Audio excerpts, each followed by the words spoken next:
I ain't fix your motherfucking lips to say shit about no police brutality. Bitch-ass I'ma smack you when I see you tonight. We're gonna be waiting for you. Hey everybody. What you just saw was footage of an audience member who got kicked out of my show and responded by putting a hit out, or a death threat, as it were, on social media. In this video, I'm going to show you the moments leading up to this individual getting kicked out of the show, the racist jokes in question, and the insane threats that happened after the fact that resulted in the cops showing up at the comedy club. I want it to be known that viewer discretion is advised for this video, as there is heavy use of expletives, statements made with violent intent, and subjects alluding to drug use. Also, now might be a great time to let you know that we do videos like this every week. Well, not like this, but like this every week. So feel free to subscribe below. And if you want to come heckle me about my lack of fashion in person and call me racist in the parking lot, I am on tour. So feel free to pop on over to drewlynch.com to grab some tickets. All right, let's get into it. This show took place in early 2021 in my born town of Indianapolis, Indiana, at one of my favorite comedy clubs. I'm about 20 minutes into my set when I noticed there was a girl stabbing her ice in an empty glass, and it's loud enough to be heard.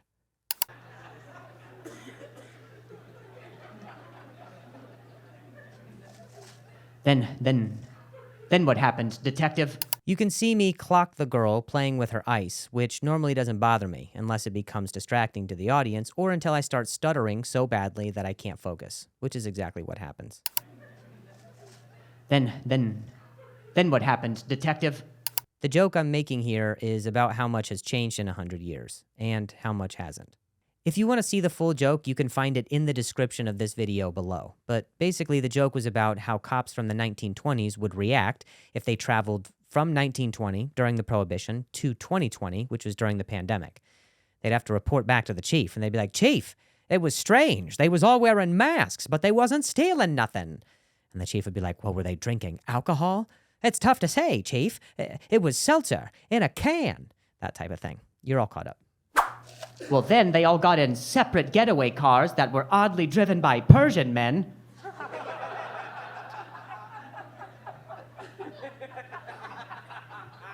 That's an Uber joke for you, sir. Just to clarify, that's an Uber. No, this is not the racist joke in question, although it is a little racist, because cops from the 1920s, you'd have to imagine, were probably a little racist. But this next part is where the satire of this scene gets kind of real. Are you telling me that nothing happened at this establishment, detective? Well, there was a black fella hanging outside the club that was doing absolutely nothing illegal whatsoever. The chief's like, "Did you arrest him?" Detective's like, "Chief, that's inappropriate.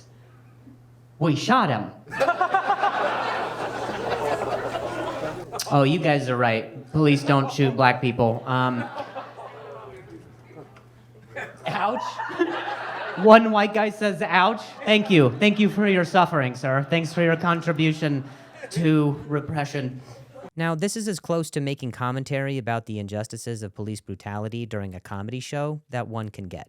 I don't think it's funny. I think it's more concerning than anything, especially in light of events that happened during 2020. I wrote this joke because I didn't know any other way that I could advocate for change other than by drawing attention to the fact that even 100 years later, some things never do. As we've seen and heard, the ice crushing continues throughout the show, and so a few minutes later, I take a moment to address it.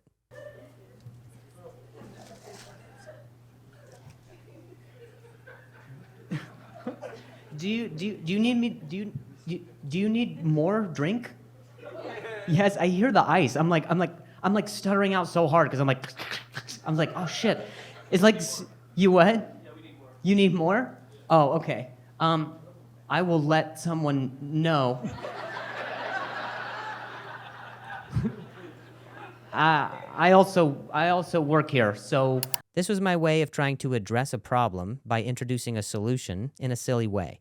I don't want this cup of ice to be a distraction anymore. And, plus, also, if I hear noises in my ear at the same time that I'm trying to talk, I start stuttering. I don't know why, it's one of the many malfunctions among stutterers. I also work here, so. Oh, you didn't like my shitty jokes, you said? Oh. So clearly I misread this situation altogether. Here I was thinking I was about to resolve this girl's empty drink issue when her boyfriend takes it as an opportunity to give me feedback about my jokes with some aggression. Oh, you didn't like my shitty jokes, you said? Oh. Oh, okay. Well, I like them. And a lot of other people I think are okay with them, but we'll vote at the end. No. That's okay. That's expected. We're gonna have differences of opinion during a meeting. So cool. In the interest of, I guess, going back, which ones were shitty, and also, I guess, I would be obliged to ask what would you do better? How would you have written it for the ones that you so claim are shitty? This is the most entertaining shit I've had all night? Well, it's still daytime. This was a 4:30 show. This is the most entertaining shit? I don't think so. I don't think anybody wants a part of this. I don't even think your girlfriend wants that either. She's more interested in her fucking cup than you.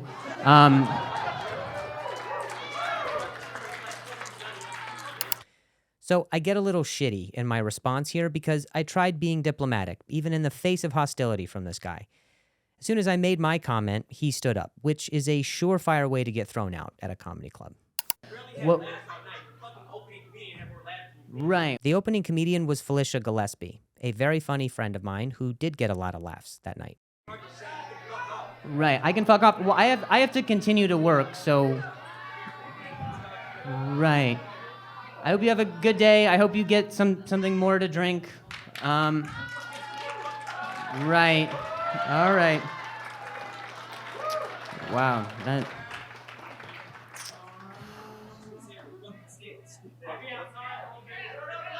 It's all right.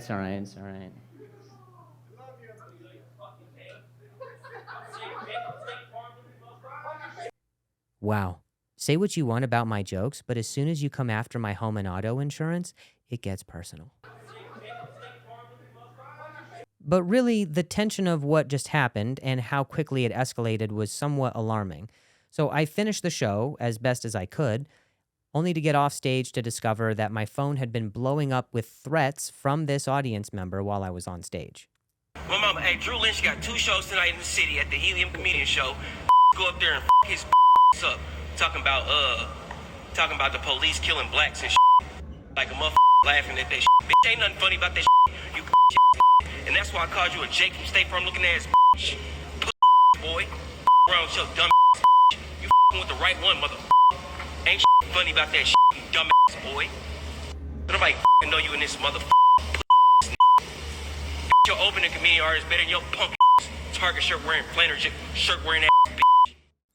I would like to point out, other than the whole irony of this situation, that I was getting death threats for being racist towards black people while also being called Jake from State Farm, who is also black.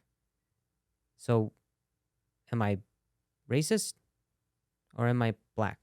Here are some other screenshots we took from people who I would assume were following the guy who made the threats and came to his aid. A lot of these showed up as direct messages and as comments on public posts. Since this was technically a threat made with malicious intent towards one of their performers, the club has no choice but to call the police to file a proper police report. This means that the cops now show up to the club to inquire about what happened and take down a statement, only I'm already on stage for my second show, which means my wife has to be the one to give them a statement. Here's a photo of the official police report for the death threat, but before they left, they asked my wife what even provoked the guy to want to threaten your husband. And so my wife said it's because he thought my husband was making a racist joke. And hand to God, this pair of cops, one black, one white, asked my wife what the joke was. So now my wife, while I am on stage, has the responsibility of retelling a police brutality joke to the police. And it fucking crushed, dude. They loved it. They said they would have stayed for the next show, but they had to get back on duty. And I kind of wish they had stayed, because after they left, the death threats continued. Like, fix your motherfucking lips and say shit about no police brutality. I'ma smack you when I see you tonight. We're gonna be waiting for you. So here I was feeling terrible about the fact that the subtext of one of my jokes advocating for equal rights for black people and meant to draw attention to the mistreatment from police potentially had the opposite effect on an audience member who happened to be black, who happened to be getting kicked out because of an exchange that escalated over what I thought was a cup of ice. I felt bad that I made somebody else feel bad by trying to do good. And my wife knew that I felt bad. So while I was on stage, she went to this guy's Instagram page where she found his phone number listed in his bio. And when she called him, she invited him to brunch. Yes, you heard that correctly. Brunch. After they talked on the phone, she was able to express her sincerest apologies for the misunderstanding, and that by no means how he took it was at all how the joke is. Here are the text messages of their exchange after they chatted. She said, "Thank you for hopping on the phone with me. I really appreciate you taking the time to chat. I hope you and your fiance have a lovely rest of your evening, and I can't wait for lunch tomorrow. Let me know what time/where works for you." And then he said, "Okay, I will, thank you. I hate getting angry like that. It's just a sensitive subject and made us uncomfortable." My wife responded, "I completely understand, and I understand that there are subjects that I won't understand because they don't personally affect me. But I'm thankful for our phone call, and I can't wait for tomorrow's meetup with all of us." So now, the four of us are scheduled to go to brunch the very next day. But not even 5 minutes later, things got very strange very fast. You can see the timestamp at 7:21, with my wife's last message being, "I'm thankful for our phone call and can't wait for tomorrow's meetup." And then at 7:26, the guy says, "If y'all want me to take it down, y'all have to cash at me $500 because it's still not resolved yet." What? How did we go from brunch to extortion? And how did you contact the news in 5 minutes on a Saturday? I would have dropped $500 on avocado toast for brunch, man. Why did it have to go like this? He said, "I have Wish TV News reaching out to me right now." 1 minute later, and I have video of joke said. Okay, so how do you have video of the racist joke before you even knew the joke was racist? The comments about police brutality were at the very end, which, again, were not racist! An hour and 30 minutes later, News wants signature of video racist slander tomorrow morning, and the racist crowd also. So we're not responding to the messages at this point because I think it's clear this guy is just trying to get compensated by threatening to go public with a video that he has, which, go ahead. I hope other people see the video. Then they could maybe help explain the joke to him. 10 minutes later, it will be uploaded at 8 a.m., Wish TV. You guys have 2 hours to pay me $500 to my Cash App, or I'm giving the okay. And then he sends a sample video he took during the show, which is not of the joke in question. It's a joke from earlier in the show about speech therapy. But I can appreciate that he sent a proof of life to add to the intimidation factor, you know, like when they send a finger in the mail to prove that they have the hostage. It also kind of begs the question, why were you filming earlier in the show anyway? Were you trying to get something to happen in hopes that you'd get it on film? 1 minute later, I do have entire footage of the racial comment. Recorded him the entire time, and we'll do a blog blast on Drew Lynch Man. Oh God, I really hate my last name. It doesn't help in a situation like this. But I do love blog blasts, though. That sounds fun. Blog blast sounds like a fun blue drink that you get at Magic Mountain. Blog blasts. Just empty cups filled with a shit ton of ice. This part is where things somehow got crazier, and I don't even know how that's possible. But the next day, there were no TV news stories or blog blasts, so we were like, okay, that was weird. But then, in the green room, just before I go on stage the very next day, this guy calls my wife's phone with a confession. What happened with today? Did Drew got somebody trying to kill me or something?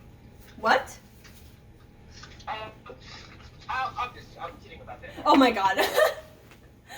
What's People happening? Call me blocked. You got people call me blocked, not saying anything.